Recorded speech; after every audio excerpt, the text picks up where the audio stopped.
One day T20 के बाद अब टेस्ट क्रिकेट की बारी और भारतीय टीम ने इस सीरीज को फतेह करने की पूरी कर ली है तैयारी। नमस्कार, आप देख रहे हैं हमारी ये खास पेशकश और मैं हूं राजीव मिश्रा। आज बात करेंगे एडिलेड में खेले जाने वाले पिंक बॉल टेस्ट मैच की और इस टेस्ट मैच के लिए भारतीय टीम के कप्तान ने क्या कुछ कहा वो आपको सुनवाएंगे। और भारतीय टीम के कप्तान जब भी कोई प्रेस कॉन्फ्रेंस करते हैं तो वो आम नहीं बेहद खास बन जाती है, क्योंकि एडिलेड के मैदान पर मैच से ठीक पहले विराट कोहली कुछ इस तरह से गरजे जिसकी आवाज पूरी ऑस्ट्रेलिया में गूंजी होगी। क्योंकि जब उनको कहा गया कि वो ऑस्ट्रेलियन की तरह खेलते हैं तो उन्होंने कहा कि मैं ऑस्ट्रेलियन नहीं बल्कि हिंदुस्तानी की तरह खेलता हूं और हिंदुस्तान को रिप्रेजेंट करता हूं। आज इन सभी मुद्दों पे बातचीत करेंगे और एडिलेड टेस्ट मैच क्यों खास है इस मुद्दे पे आगे बातचीत करेंगे। विराट कोहली के कोच राजकुमार शर्मा जी हमारे साथ होंगे और रितेंद्र सोढी अब से कुछ ही देर बाद हमारे साथ जुड़ेंगे। इनसे हम चर्चा शुरू करें उससे पहले आपको दिखाते हैं कि एडिलेड के मैदान पर किस तरह से पिच पर विराट कोहली गए वो आपको दिखाएंगे। किस तरह से प्लेइंग 11 अपनी उन्होंने मैच से ठीक पहले बता दी ये भी आपको बताएंगे।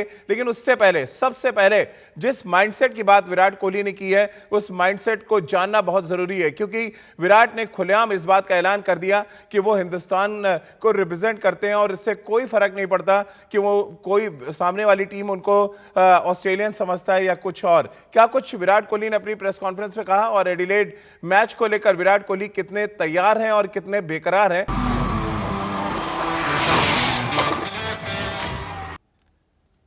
तो विराट ने संकेत बिल्कुल साफ दे दिए हैं कि हम हैं हिंदुस्तानी और मैदान पर खेलेंगे तूफानी। इसी मुद्दे पे चर्चा की शुरुआत कर लेते हैं। राजकुमार जी, ग्रेग चैपल ने एक इंटरव्यू में कहा कि विराट कोहली उन खिलाड़ियों में से हैं जो ऑस्ट्रेलिया में आके गैर ऑस्ट्रेलियाई हैं लेकिन ऑस्ट्रेलियाई जैसे लगते हैं। और इस बात पे विराट कोहली ने जो जवाब दिया वो आपने भी सुना होगा कि मैं हिंदुस्तानी हूं और हिंदुस्तान को रिप्रेजेंट कर रहा हूं।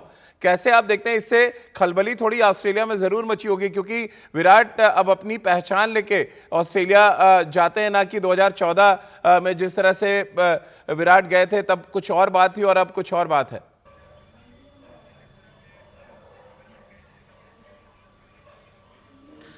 बहुत अच्छा जवाब दिया है कप्तान ने और उन्होंने बताया है कि अब ये भारत की नई टीम है, ये युवा टीम है जो पॉजिटिव क्रिकेट खेलना चाहती है, आक्रामक क्रिकेट खेलना चाहती है, आंखों में आंखें डाल के खेलना चाहती है और मैं उसकी अगुवाई कर रहा हूं।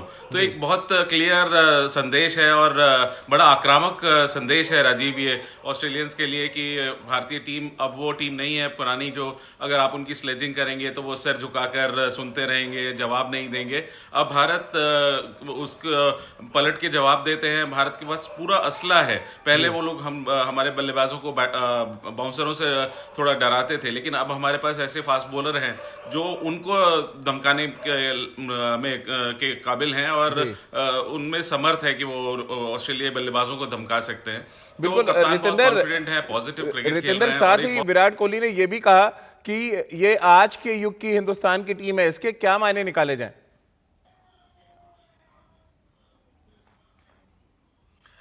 जी हाँ राजीव, इसका सबसे पहले तो मतलब ये है कि ये टीम पॉजिटिव है और आज के युग की टीम का ये भी मतलब हो सकता है लिटरल मीनिंग कि अब आंखों में आंखें डाल के खेलती है। अगर आप बोलेंगे तो हम वापस बोलेंगे, चुप नहीं रहेंगे। तो ये विराट कोहली का तरीका है।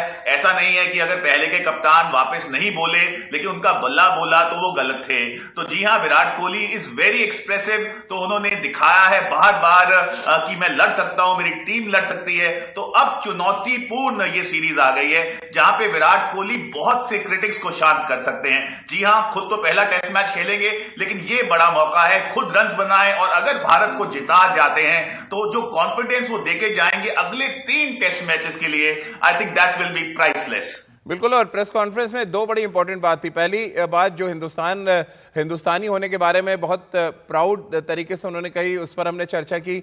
दूसरा जो सबसे इंपॉर्टेंट फैक्टर था कि कोई भी हिंदुस्तान का कप्तान जल्दी अपनी प्लेइंग 11 नहीं बताता, लेकिन मैच से 24 घंटे पहले विराट कोहली आते हैं और उनका ये कहना है कि वो प्लेइंग 11 अपनी बताएंगे। तो चलिए एक नज़र डाल लेते हैं कि क्या कुछ प्लेइंग 11 है हिंदुस्तान की और उसके बाद इस चर्चा को आगे बढ़ाते हैं। और इंडिया न्यूज़ ने आपको सबसे पहले दिखाया था और 100% ये टीम करेक्ट है जो आप टीवी पे देख रहे हैं।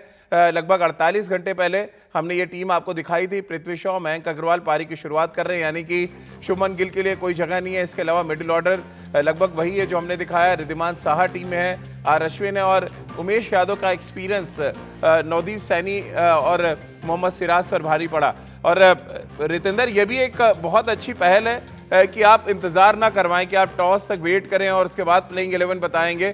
आपके जो दिमाग में आपके जो बेस्ट 11 हैं वो आपने बता दिए हैं। पिच कैसी है, कंडीशन कैसी है, ये मायने नहीं रखता। आपके पास जो अवेलेबल बेस्ट हैं 11 खिलाड़ी, आप उनके साथ मैदान पे उतरेंगे।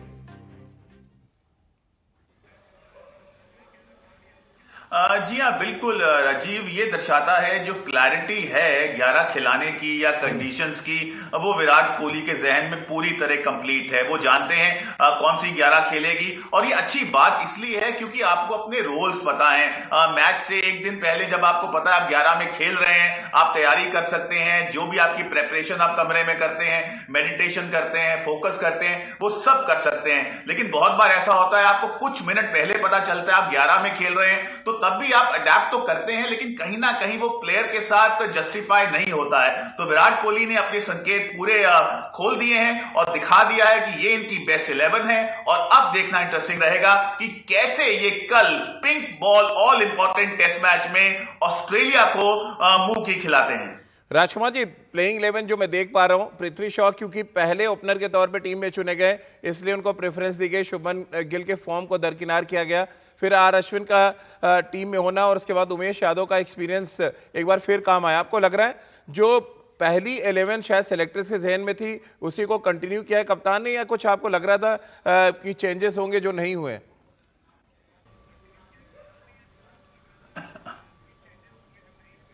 नहीं राजीव, मुझे लगता है कि बिल्कुल यही टीम हम एक्सपेक्ट कर रहे थे कि बस ये था, देखा जाना था कि तीसरा फास्ट बॉलर कौन होगा। लेकिन बिल्कुल सही, उमेश के एक्सपीरियंस के साथ गए हैं कप्तान और टीम मैनेजमेंट, जो बिल्कुल सही डिसीजन है क्योंकि टेस्ट मैचेस में शानदार रिकॉर्ड है उमेश यादव का। तो मुझे लगता है कि जैसा हमने पहले भी आपने कहा है कि हमने बताए थे कि तकरीबन यही टीम होगी, तो राजीव वही टीम कल खेलेगी और मुझे पूरी उम्मीद है कि शानदार प्रदर्शन रहेगा भारत का। जी रितेंद्र, कुछ कहना चाह रहे थे आप? मैं यहाँ पे शायद थोड़ा सा हटके के ये कहूंगा राजीव, यहाँ पे गिल को आप खिला सकते थे एज ओपनर।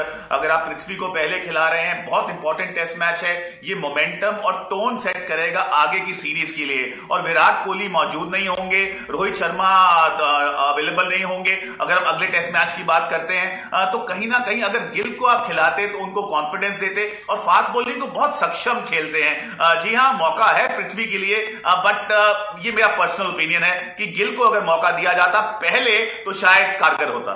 चलिए, लेकिन हमें यह भी नहीं भूलना चाहिए कि टीम में जो 3 ओपनर्स चुने गए उनमें सबसे एक्सपीरियंस जो है वो पृथ्वी शॉ है, यानी कि सबसे पहले डेब्यू उनका था। और शायद ये एक बड़ा रीज़न था कि विराट कोहली अटेम्प्ट कर गया कि पृथ्वी शॉ को खिलाया जाए।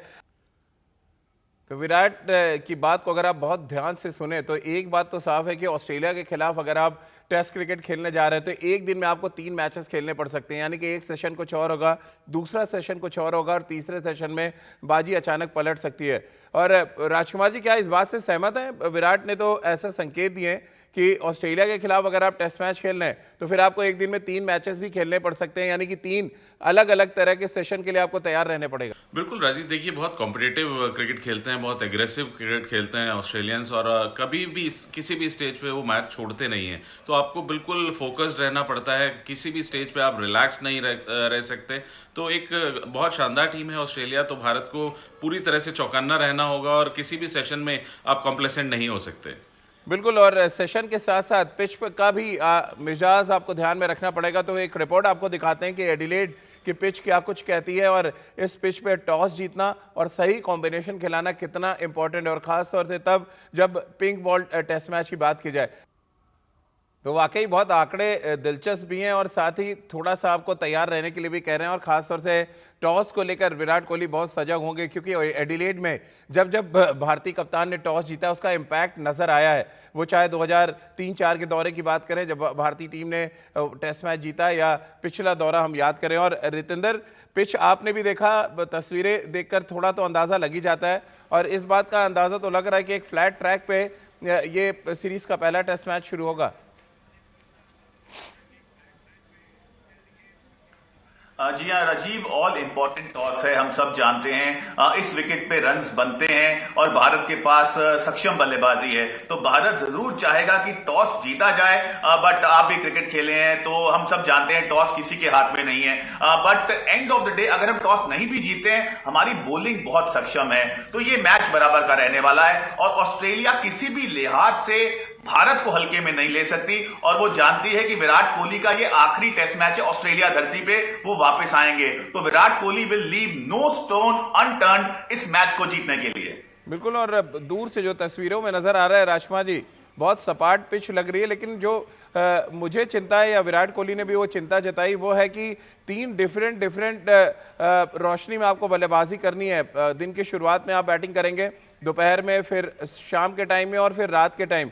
और विराट ने जिक्र भी किया कि बहुत आसान नहीं होगा बल्लेबाजी करना पिंक बॉल टेस्ट मैच में, और खासतौर से तब जब समंदर के किनारे से हवा शाम को चलना शुरू होगी। कितना चैलेंजिंग होगा बल्लेबाजों के लिए, खासतौर से भारतीय बल्लेबाजों के लिए एडिलेड में ये कंडीशंस, क्योंकि Australia 4 pink ball test match यहाँ खेला है और चारों ही टेस्ट मैच जीता है।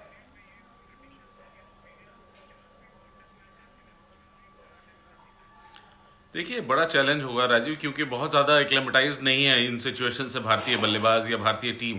तो कहीं ना कहीं थोड़ी सी मुश्किल हो सकती है वो अडेप्ट करने में, क्योंकि आप डे लाइट में खेलेंगे, उसके बाद दूसरी लाइट आएगी और फिर जाते जाते बॉल स्विंग करता है, क्योंकि सी ब्रीज भी है।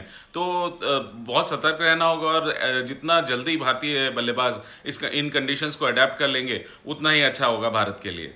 बिल्कुल राजकुमार जी, बहुत बहुत शुक्रिया आपका। रितेंद्र, आपका भी बहुत बहुत शुक्रिया। और जो जिस बात का जिक्र किया यहाँ पर विराट कोहली ने, वो बहुत ध्यान से समझना भी पड़ेगा, क्योंकि पहले 2 सेशन बल्लेबाजी करने के लिए आसान होंगे, तो तीसरा सेशन गेंदबाजों के लिए बहुत आइडियल हो सकता है, क्योंकि एडिलेड में तेज़ हवाएं चलती हैं, जहां पर तेज़ गेंदबाजों का बोलबाला देखने को मिलता है और आपको बहुत सतर्क रहना पड़ेगा, खासतौर से तीसरे सेशन में। और इस एडिलेड टेस्ट मैच की अगर हम बात करें, तीसरे सेशन में जो भी टीम अच्छा परफॉर्म करेगी उस टेस्ट मैच में उस टीम को ज़्यादा बेहतर स्थिति में आप देख पाएंगे। तो चलिए, हमारी इस खास पेशकश में फिलहाल इतना ही।